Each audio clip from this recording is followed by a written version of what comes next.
Why don't you first just tell me a little bit about yourself and your background?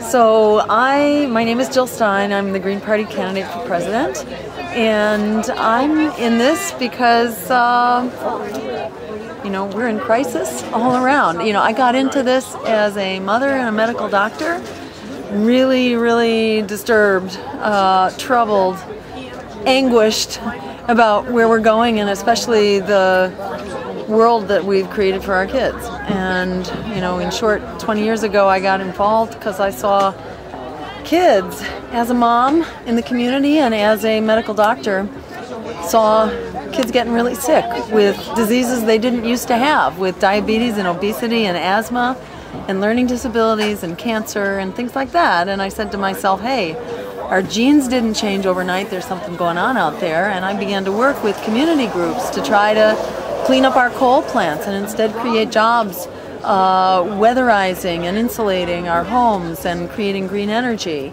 or shutting down our polluting incinerators and instead creating jobs in recycling. Let's actually get rid of the waste stream. We don't have to burn it into our air and our food supply and the food chain and all that. So I thought, gee, I'm a doctor, I'll go talk to our legislators, and we've got these great solutions that save lives, save money, and create jobs. What's not to love about this? Surely our legislators will want to make this happen.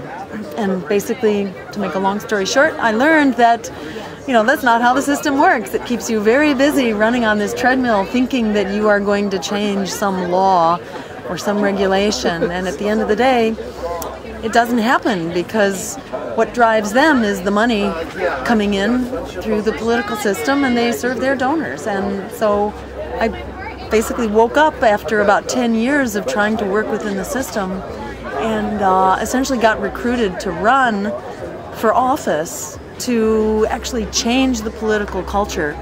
And excuse me, in a way, I say now I'm practicing political medicine because it's the mother of all illnesses. And we're not going to fix all the other things that ail us, this healthcare system that's unraveling, our climate which is in meltdown, our jobs that are being offshored, the bailouts for Wall Street that are really sucking the life out of our economy. We're not going to fix those problems until we first fix the broken political system. So that's kind of the background I come from, helping to build grassroots democracy and bring that into our voting system so that we can stand up and take our democracy back. We're basically at the breaking point right now for people, the planet, our economy, and our democracy, and we need to turn that breaking point into a tipping point to take our democracy and our future back. Now, you touched on this a bit, but what are some specific points in which you disagree with your opponents? Aside from all the ways. Yeah, really. So what are some of the lead ways? Under George Bush, we bailed out Wall Street, who caused the economy to crash with their waste, fraud, and abuse. We bailed out the perpetrators, to the tune of $700 billion. And under Barack Obama, we bailed them out to the tune of $4.5 trillion. Not billion, but trillions. And much more than that in free loans. George Bush, and before him, Bill Clinton, provided these free trade agreements, which have been sending our jobs overseas, undermining our wages here, so that those wages are actually going down and workers can no longer support themselves and a family and keep a roof over their heads and pay for the skyrocketing costs of their health care. It's just staggering that this is going on, yet both candidates, Barack Obama himself, has expanded these free trade agreements. He's created 3 new ones. He's now in the process of secretly creating another one called the Trans-Pacific Partnership, which is basically NAFTA on steroids. Continues to send our jobs overseas and actually compromises American sovereignty by allowing a multinational corporate board decide which of our regulations and laws are actually legitimate. And we have to pay them for lost profits if we want to protect our water supply and have water that we can actually drink and irrigate our farms with and so on. Excuse me. On health care, what's the difference between Obamacare and Romneycare? It's basically the difference between whether you call it a fine or a tax. This payment that you have to make if you're not purchasing the insurance. That's the difference between the Republican and the Democratic versions. On civil liberties, you know, people were told, oh, you got to vote for the lesser evil or terrible things will happen to our civil liberties. What's been happening? You know, Obama has basically codified all the violations of George Bush. The criminalization of protest with H.R. 347 that can make you a felon just for being present at a event, at a protest that they decide to classify as a zone of special national security. You can be a felon even without knowing that it's been suddenly reclassified and go to jail for 10 years simply for being present, not even committing civil disobedience or disobeying any law. You can be completely legal, but just for being there you can go to jail. The indefinite detentions. Under George Bush there was such an outcry, but then this president, Obama, basically said, oh, no problem, let's just you know, let's create a law that gives him as president the right to indefinitely detain anyone he so desires without having to accuse us of a crime, excuse me, or bring us in front of a jury. We can be put away and locked up for life if at the president's pleasure, basically. This is not what a democracy looks like, this is what a dictatorship looks like. And same for the power of assassination, which the president has now assumed. This is absolutely astounding and staggering that it's come to this point. So, and let me mention climate, because, you know, under Bush it was drill baby drill, and unfortunately President Obama has embraced you know, those same drill baby drill policies, and in fact has gone further to give the thumbs up on fracking, to expand nuclear power plants which haven't been expanded for decades, to open up more offshore oil areas for drilling, the Arctic, the fragile Arctic, the national parks, more mountaintop removal. You know, the list goes on. And then this president actually undermined the International Climate Accords in Durban and essentially established that there will be no agreement until 2020 when the science tells us it will be too late. And now we're seeing that the science has been far too optimistic. Things are proceeding much faster than even the most dire science predicted. It's actually happening much faster. So to sit on the climate for the next 8 years is absolutely suicidal. So the good news is that people are waking up and standing up and saying that we're not going to stand for this. There is a movement for democracy and justice that's alive and well. People are taking our future back. We are standing up with the Occupy movement, with the eviction blockades to prevent foreclosures, the student movement to protest the skyrocketing tuition at our public higher education that's calling for the forgiving of student debt. This is a movement that's alive and well. It deserves a voice in this election and a choice at the polls.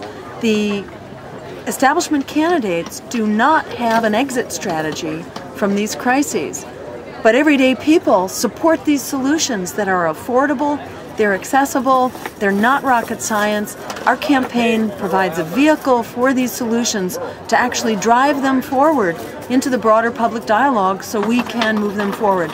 If we leave it up to the establishment parties, you know, we're going over the cliff. We're on a trajectory towards catastrophe right now, and people are saying, no thank you, we have some solutions. We're going to move those solutions forward. In this race, our campaign is here to turn this breaking point into a tipping point and to take back our democracy and the peaceful, just, green future we deserve. We encourage people to go to our website, jillstein.org, and join the team. We do have the power, we do have the numbers. Every one of these solutions is supported by substantial majorities. People, again, in substantial numbers, are clamoring for something different other than these two sold-out, Wall Street-sponsored political parties that are raking us over the coals. To go into the voting booth and exercise the politics of fear, which is what they're telling us to do, is to basically give it up and to say to the predators, okay, you got a mandate from me. We should not be voting for them.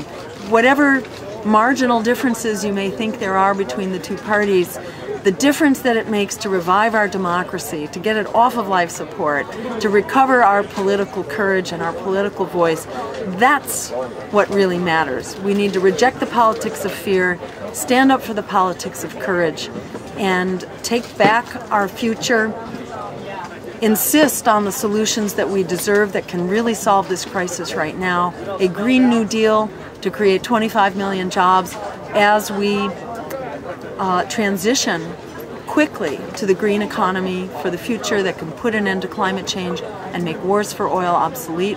We can do that now. We have the wherewithal. We did it in the Great Depression in the 1930s. We can do it now. Green New Deal, healthcare is a human right through Medicare for All, which not only provides healthcare to everyone comprehensively, it also puts you back in charge of your healthcare decisions instead of some profiteering CEO.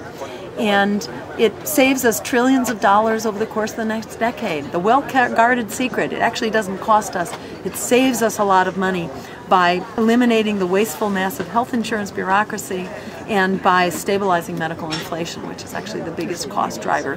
This could be the biggest way to draw down on the national debt. They want to impose austerity and cut health care, cut housing programs, cut homeless shelters, cut education, K through 12 and public higher education. They want to just cut, when actually, simply by providing health care as a human right, we can accomplish the same thing and draw down on the deficit by trillions of dollars. So which would you rather have, austerity or health care for everyone as the solution to our budget crisis? It's like, this is a no-brainer. Instead of squandering trillions of dollars every year on wars, Wall Street bailouts, and tax breaks for the wealthy, instead we can direct those resources to our needs here at home for health care, for jobs, for education as a human right. I should mention that too, because we're calling for public higher education, which is free, as it should be, tuition free, and for bailing out the students. If they found a way to bail out the bankers who had caused this mess with their waste, fraud, and abuse on Wall Street, we can find a way to bail out the students who are the victims of that waste, fraud, and abuse. So that's part of the solution, as is downsizing the military, cutting the military budget, ending these wars, retiring the drones, bringing our soldiers back from these bases, over 1,000 bases in more than 140 countries around the world. It's not making us safer. It's making us basically a setup for trouble when we are the world's policemen and have military force scattered around the world. We are not achieving peace through the barrel of a gun, not by dropping drone bombs on weddings and funerals. The American people want to bring the troops home. They want to downsize the military budget. We can do this. There are great solutions. That's the agenda. The American public is already there. So it's time for us to use this election to turn the breaking point into the tipping point, take back our future. It's all within our hands. There's a win-win-win available. It's us to make the choice. It's either lose it all on the pathway that we're on, or win it all by taking back our democracy. I implore you as festival goers to at least... So go to our website, join us at jillstein.org, and let's take our future back. If you have time for one more, I did want to know, is there anything you agree with your opponents on? Harder question. Yeah, that's a tough one. What can I say? Barack Obama wants to, he passed CAFE standards, the automobile emission standards, to draw down automobile emissions. That's good. Will that get us there? No, that's not the whole 9 yards. As for Mitt Romney, where do we agree? I guess we both love our families. I think we all love our country and want the best, So maybe we agree on some higher level of intention, and I'll give them credit for that. On the other hand, I think they have a track record that shows they're taking us in the totally wrong direction. In fact, they're accelerating us in the wrong direction. We need to move forward towards peace, justice, democracy, and the green future we deserve. Okay. It'll take us to do it. They're not going to do it. Jill. Yes. One quick question. Yeah. Can you say a little something about how it felt to actually be interacting with the people today at this festival at Seattle Hempfest, actually interacting with the people? Great. Because Sure. I thought it was awesome that you're actually walking and talking to people. I mean, this is what life is like for me. I don't think about being a candidate, as something different from what I do every day. I mean, I feel like all of us are just stepping up to the plate right now because our lives are on the line. And I got recruited to be the candidate because I've had a lot of experience fighting this fight, and I was really glad to do it. But it doesn't, in my mind, change, my concept of who I am. I have spent 62 years on the planet just being a regular person, and to my mind, that's what we're all doing, and we're all doing our darndest to step up to the plate. And here at Hempfest, it's just wonderful to see this incredible cross-section of people who are all here for their own various reasons and their own different politics and issues. But, people who are really, they mean well, they all support our civil liberties and our freedoms and, and an economy that works for us and jobs. And, it's just been wonderful to be here with all this teeming mass of humanity here. Walking up and down the shoreline, all of us just trying to move us forward. What feels really great to me is that there's a discovery going on here, like so many places around America right now, that people are waking up and finding out that they don't have to vote for the predators who are screwing us. A lot of people are waking up to find that we do have a voice in this election, and in the nick of time, we can pull ourselves back from the brink, and we have critical mass. We can get together and change the direction to a peaceful, just, secure, green future that we deserve and that is within our reach. So if people want to hear more interviews from the mainstream media, what should they do?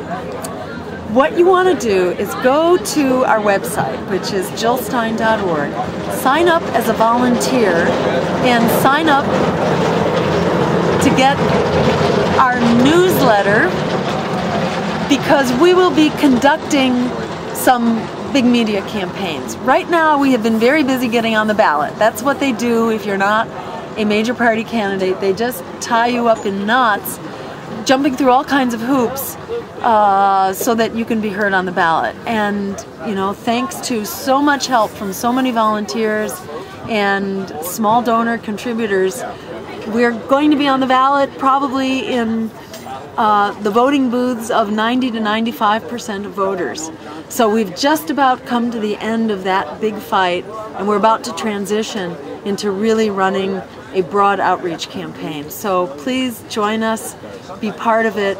We need you so that we can do that networking, especially Facebook and social media, to also work with the big media to ensure that we get into the debates. So we reject this outrageous idea that only the political establishment that's driving us over the cliff can be heard in the debate at a time when, practically 1 out of every 2 voters is saying that they want to see a third party and would vote for a third party. It's outrageous that we're being told, you can't hear from anybody except the 2 people that people have heard quite enough from already. So yes, get on the pipeline and hold on to your hat, because we're gonna see what they have no idea is in store for them. This is gonna be a lot of fun.